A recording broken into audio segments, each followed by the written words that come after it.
আমি এখন যেই স্থানে আছি এটা আপনারা চারিদিকে দেখলেই বুঝতে পারবেন, দিস ইজ উত্তরবঙ্গ। তো এত সকালবেলা কুয়াশার মধ্যে বের হওয়ার কারণ একটাই, এখানে সামনে একটি ফরেস্ট আছে, সেই ফরেস্ট দেখতে যাব। এবং এন্ট্রিতেই ভালো লাগতেছে দেখে। এরিয়া কতটুকু হবে? অনেক বড় এরিয়া। এটা কাঠবাদাম গাছ, এটা এই এই সবগুলো কাঠবাদাম গাছ। ওই চলে আসলাম অস্থির জায়গা তো।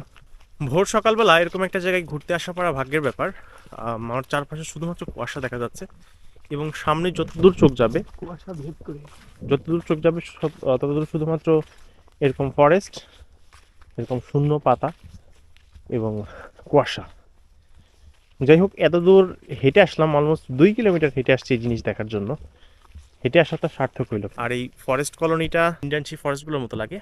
তো যাই হোক, অনেকটা ঘুরলাম এবং ঘুরে চারিপাশে যা দেখলাম খুবই ভালো লাগলো। এবং